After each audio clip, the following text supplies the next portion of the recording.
The king wasn't resting. He wasn't recovering. He wasn't coming back. And inside the palace, they all knew it. Doctors cleared the wing. Staff were told not to speak. The crown prepared the protocols, but no one dared say the words until the guard stepped forward.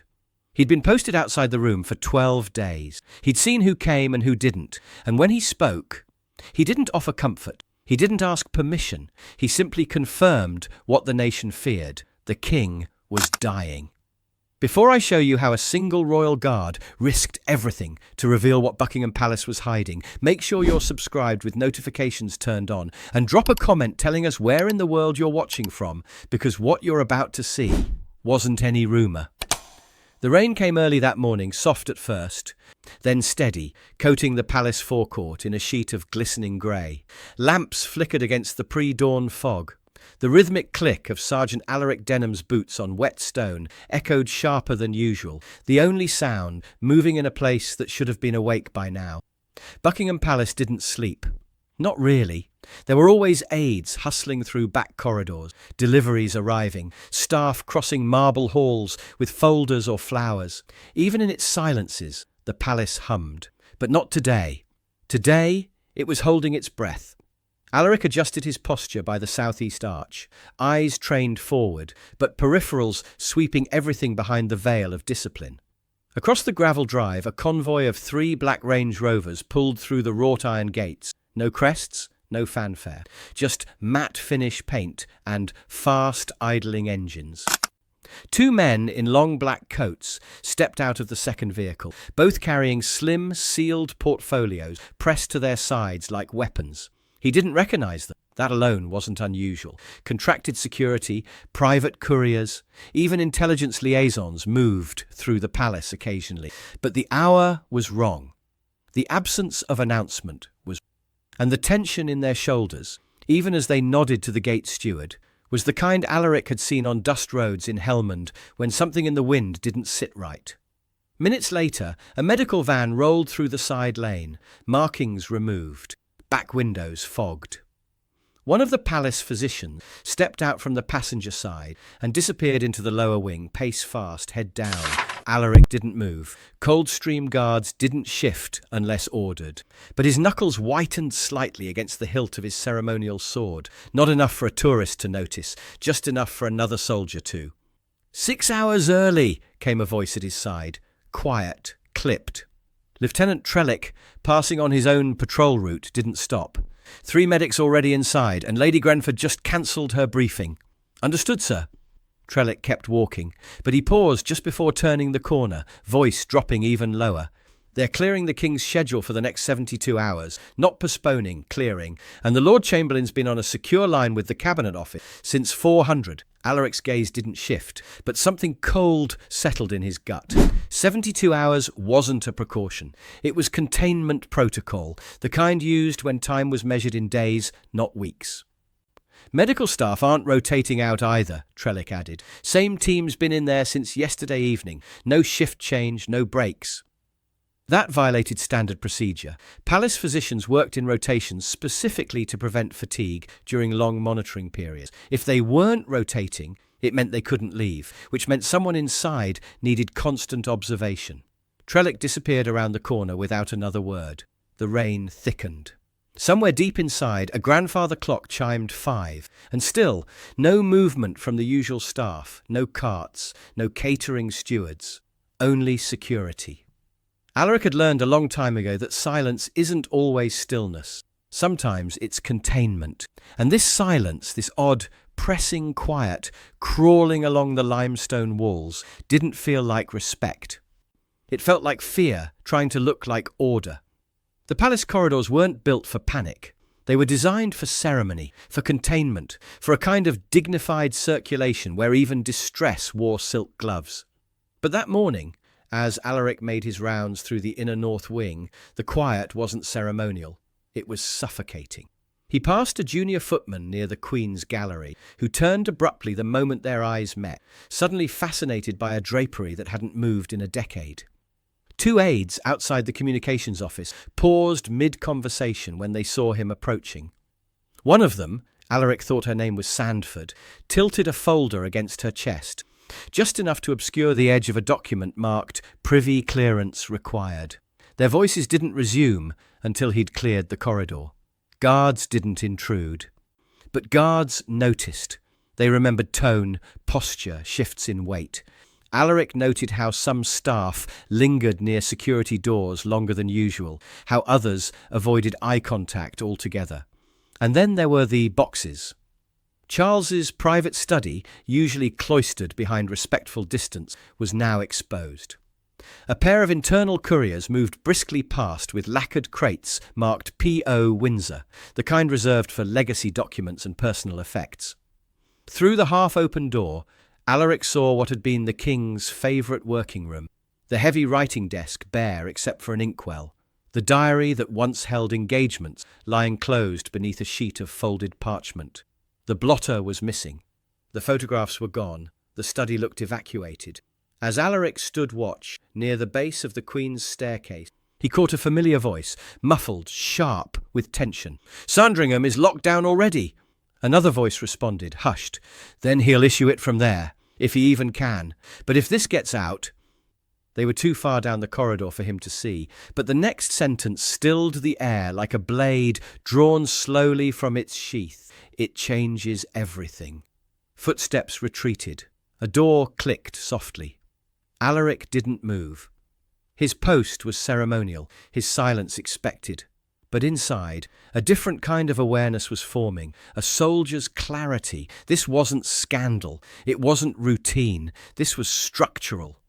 He turned his head just enough to glimpse a steward escorting an unfamiliar woman into the restricted hallway behind the royal apartment. Her lanyard bore no departmental insignia. Her eyes didn't scan the room. They zeroed in on the vault door as if it had been calling her by name. As she passed, she gave Alaric the briefest nod. There was no friendliness in it, just recognition. That was when he understood. This wasn't just the king's illness being hidden. It was the monarchy preparing for something the public wasn't ready to hear. And somewhere behind those doors, the truth was already being written. The rain had lessened by afternoon, but the sky still hung heavy. Alaric stood at post outside St. George's Hall in Windsor Castle, ceremonial sabre at his side, boots polished to mirror black.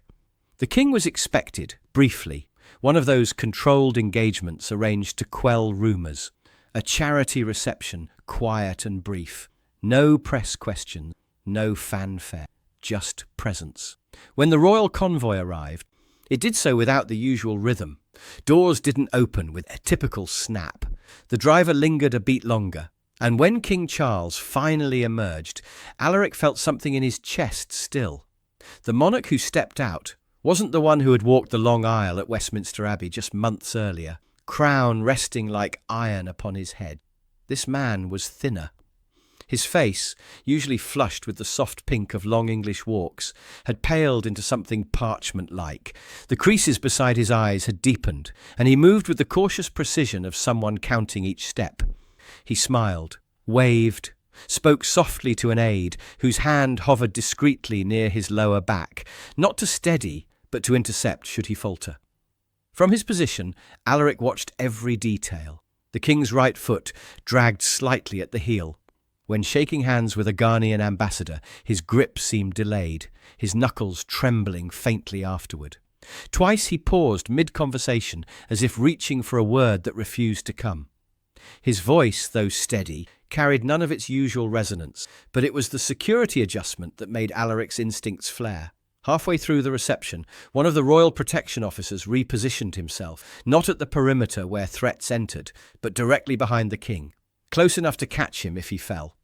The officer's hand rested near Charles's elbow, shadowing every movement without making contact.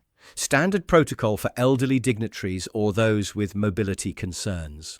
Not for a 75-year-old king who'd walked the coronation route just months ago without assistance. Then came the moment that confirmed everything. Charles reached for a glass of water on the table beside him. His hand hovered over it for 3 full seconds, not with the deliberation of choice, but with the confusion of someone who'd momentarily forgotten what the object was for. The aide standing beside him gently guided his hand the final 2 inches. Charles blinked, smiled and drank. To anyone watching casually, it looked like attentive service. To Alaric, it looked like rehearsed intervention. And yet, he pressed on. To the gathered guests, he was simply tired. They would attribute it to age, the weight of duty, perhaps a lingering cold. The public would read tomorrow's paper and nod at the word fatigue, never imagining how fragile their sovereign had truly looked under the palace lighting.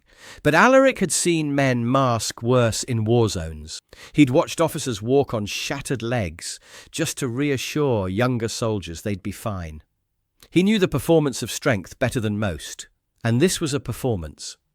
The giveaway came 15 minutes in, as Charles turned to leave the gallery. His foot caught ever so slightly on the edge of the carpet runner, only half an inch, a falter most would miss. But Princess Anne, standing 3 steps behind, closed the distance immediately. Her hand reached out, not grabbing, not supporting, just there, a precaution, invisible to those watching. To Alaric, it screamed everything. The king recovered, continued walking, nodded, smiled again. But for the guard stationed in polished silence beneath the vaulted ceilings of Windsor, the illusion had already slipped. And as Charles disappeared through the arched doorway, Alaric was left standing beneath the soft gold light, one thought echoing louder than the chamber's silence. The king was fading, and the palace already knew. The halls of Sandringham didn't echo like those at Windsor. They muffled sound, soaked it into velvet wallpaper and oak panelling, like the estate had been built to absorb secrets. For Alaric, posted on temporary internal security detail that night, the quiet wasn't peace. It was containment, a cold, calculated kind. His shift had begun at 2200 hours, routine by appearance. He was posted outside the chapel corridor where foot traffic was usually light, but nothing that night was routine. Not the late-night calls he'd caught glimpses of through hallway mirrors, not the way aides carried folders tucked tight to their chests. And not the way staff avoided eye contact altogether, even the ones who knew him by name. At 11:42 p.m, the estate gates opened for a convoy with no headlights, 3 vehicles, no royal crests, no chatter on the radios. Alaric stepped slightly forward beneath the arch, gaze steady as a blacked-out medical van rolled past, flanked by 2 security vehicles. One of the rear doors opened silently, and a man in a dark wool coat stepped out. Charles's personal physician. A figure followed close behind, slim, upright, jaw tight with control. Princess Anne. Trailing her, less ceremonially but no less significant, was the Prince of Wales, William. Alaric didn't flinch, but something in him did. The 3 of them entered the estate's east wing, where the king had been staying in private since the Windsor event. The doors shut behind them with the sound of something final. 20 minutes passed, then 40. Then he heard it. Soft footsteps down the corridor, hurried, but not panicked. 2 aides passing, whispering quickly, just enough volume to catch a single haunting phrase. He's lost full cognitive clarity. They turned a corner before he could register anything more. Alaric's jaw tightened. In any other setting, it might have been speculation. In Sandringham, with this level of lockdown, it was diagnosis. He adjusted position near the corner arch, a location that gave line of sight to the hall leading into the small private reading room. That's when the door opened. And for the second time in as many days, Alaric saw the king. King Charles sat in an armchair angled toward a bay window, the pale blue curtains drawn halfway against the midnight hour. A lamp glowed beside him. His face looked thinner than even the day before, shoulders hunched, a tartan blanket across his knees. He wasn't reading, wasn't speaking, he was simply looking. Princess Anne stood nearby, arms folded, her mouth a tight line. William paced silently at the fireplace. Then Charles stirred. He looked up at Anne and asked, barely louder than a whisper, "Is my mother still waiting for her coronation?" Silence. Alaric didn't move, but he felt it, like gravity failing. Anne crossed the room, knelt beside her brother, and placed a hand gently on his arm. William turned away, one hand gripping the mantle as if steadying himself. It wasn't death, but it was something close. Not the end of a heartbeat, but the end of a chapter that could no longer continue. Alaric stepped back into position, unseen, unspeaking. But in that moment, Behind closed doors, with no cameras, no speeches, no national address, he had witnessed the tragic truth. The king could no longer recognize the present, and the crown could no longer wait. The room they entered had no nameplate, no historical portrait above its door, just a heavy, oak-panelled door tucked into the far end of Sandringham's administrative wing, past the family drawing rooms, past the staff kitchen, down a hallway that had been locked since morning.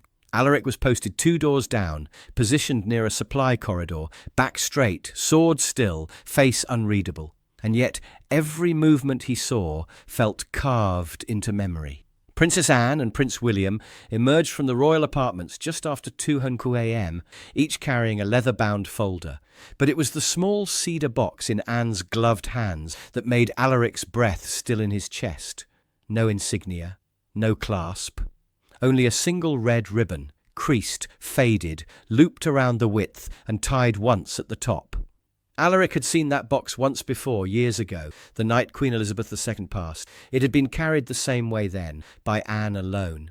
No announcements, no escorts, no eyes allowed to linger. It was the box of final instructions. This time she didn't hesitate. The Princess Royal pushed open the door herself. William followed, his shoulders squared, but his face held something quieter than grief, something heavier. The door clicked shut behind them. 5 minutes passed, then 10.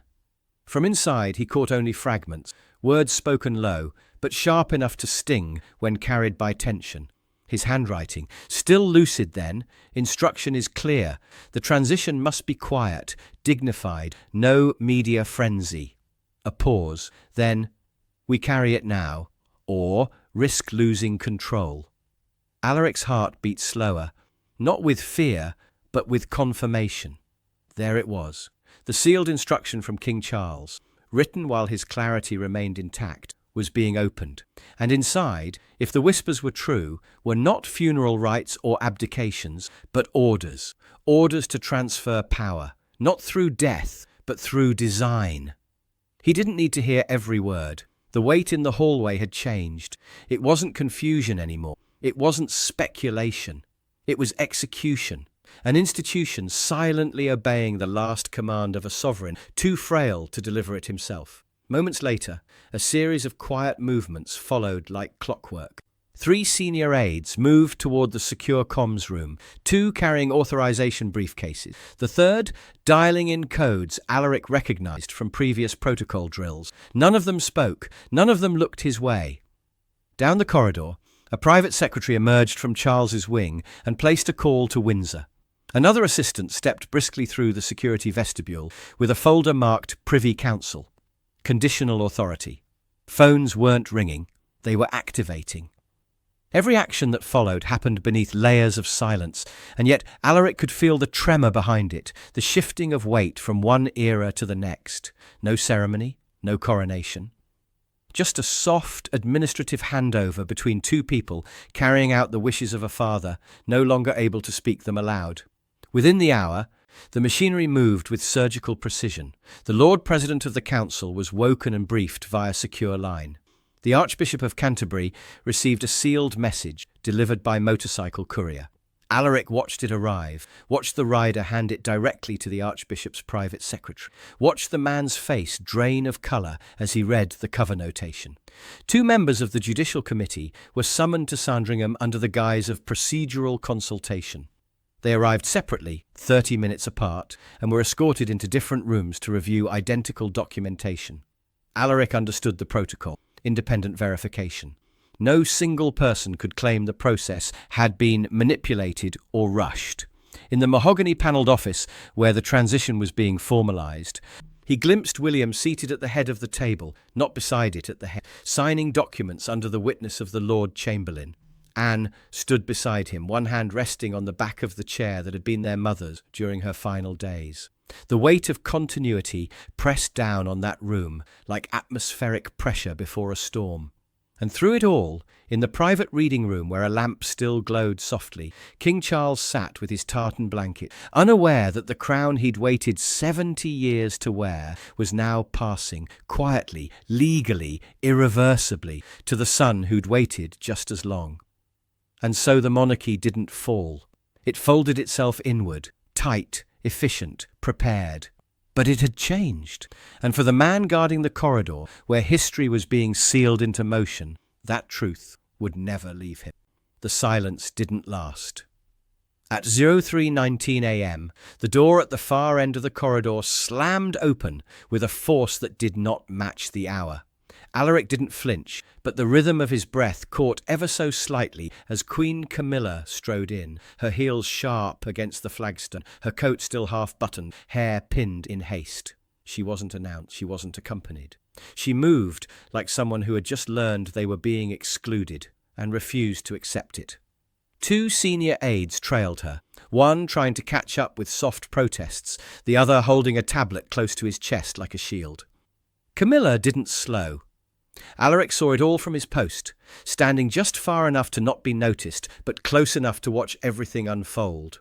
She reached the sealed chamber, paused only to level a look at the guard posted directly outside, then reached for the brass handle. It was locked. From inside, muffled voices rose, William's calm and low, Anne's firmer. The latch clicked from the interior, and the door opened a crack. Princess Anne stood there, composed, deliberate. Camilla stepped forward without invitation. "I'm going in." Anne didn't move. "No." Camilla's face flushed with disbelief. "This is my husband. I have a right to know what's being decided in his name." Anne remained a statue. "You already know. You've been told." "I don't accept it," Camilla snapped, her voice rising. "Charles is still the king. He has not abdicated. He is not gone." Anne stayed firm. "You don't get to decide this, neither of you, not without him." Camilla's hand moved to her coat pocket, pulling out a folded document. "I have his medical power of attorney, signed 3 years ago. That gives me authority over his personal medical decisions," William interrupted, stepping fully into the doorway now. "Not over the constitutional functions of the crown. You know the distinction." Camilla's jaw tightened. "I was there when he wrote his instructions. I know what he wanted." "Then you know," Anne said quietly, "that he wanted this handled by blood succession, not marital proxy." The words landed like a physical blow. Camilla's hand trembled slightly as she lowered the document. For just a moment, the carefully maintained composure cracked, and Alaric saw something roar underneath, not grief, but the desperate realization of permanent exclusion. She tried one final angle. "The public will ask questions. They'll want to know why his wife wasn't consulted." William's voice was measured but final. "Then we'll tell them the truth, that you were informed, and that the king's prior instructions were followed to the letter." Camilla pointed past them. "You can't silence me." And for the first time in the exchange, Anne stepped forward, not as a sister, but as the sovereign's enforcer. "It's not you we're silenced," she said softly. "It's the lie." The moment hung, brittle and sharp. Camilla's eyes moved past them, to the table inside, to the sealed box she no longer had access to the crown she had worn in ceremony but could no longer claim in influence. Then she stepped back. A footman approached discreetly. "Ma'am, your car is ready." She said nothing, didn't look at Anne, didn't look at William, didn't look at the guard who had just witnessed the quiet collapse of the monarchy's loudest presence. She simply turned and walked away. And as the door shut behind her, Alaric understood what he had just seen. This wasn't just a transition of power. It was the moment Camilla had been written out of history's next chapter. The sun hadn't risen yet, but light was already breaking behind the spires of Buckingham Palace, dull, grey, uncertain. At precisely 0500 a.m., the gates opened without fanfare. The crowd outside, what had started as a handful of reporters and overnight onlookers, had swelled into hundreds. Some had come at the first whisper of activity.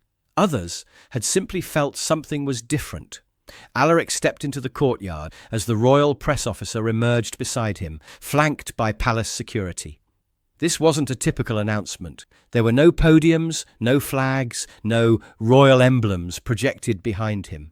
Just a folder in his hand. But before he could speak, something unprecedented happened.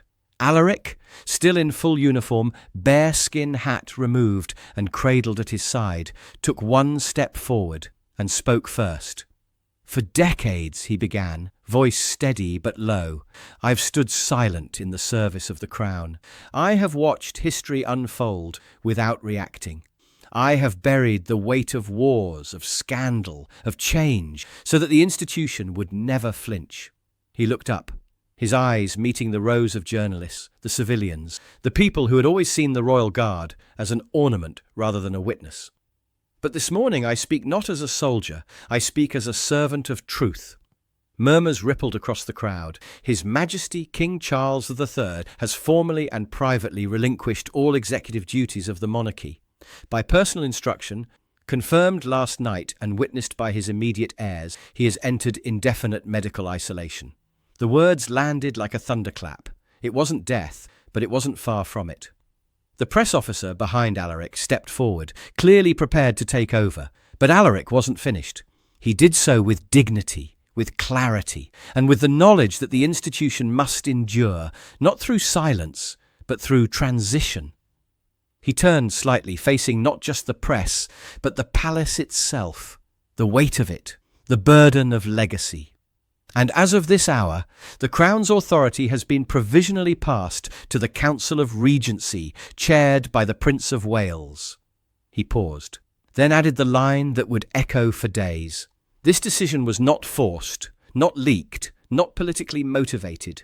It was a father's final act of foresight. Silence. Even the shutters of the cameras paused.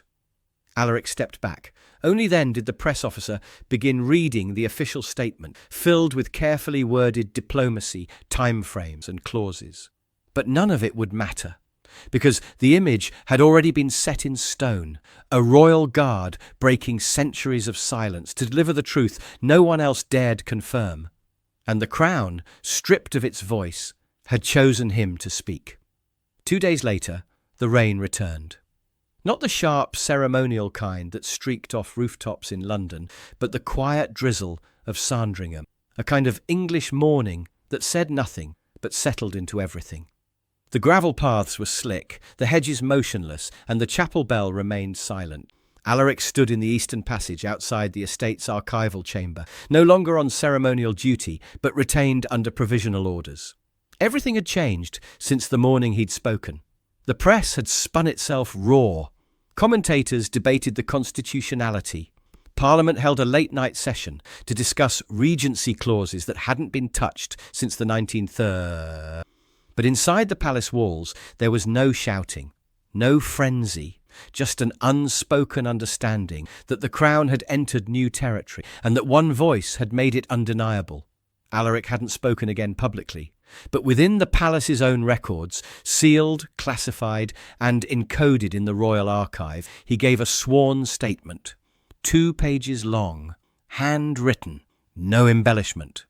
"On the 14th of this month," he wrote, "I witnessed the king seated in his private drawing room at Sandringham.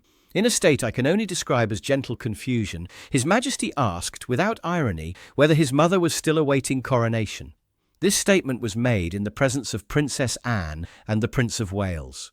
Later that same night, I was stationed in proximity to the archival vault and overheard the opening of a cedar-sealed instruction. I can confirm, without coercion or doubt, that the King's explicit wishes to transfer interim authority were carried out with accuracy, restraint, and the full consent of the immediate royal circle." He didn't include emotion, didn't describe the tone in Anne's voice or the look on William's face, but he ended it with a single, unrequested line. "I served in silence until silence became a lie." He signed it, Sergeant Alaric Denham, Coldstream Guards. Within an hour, the document was sealed and deposited into the royal archive. Not leaked, not paraded, but it was there, etched in the permanent history of the monarchy. For those who needed proof, it had been given. Later that afternoon, Alaric was escorted, quietly, without cameras, into the private chapel. There, beneath the stained glass window that once bathed Queen Elizabeth II in morning light, the imperial state crown sat under glass, not on a pillow, not on a head, but waiting, not for death, but for return.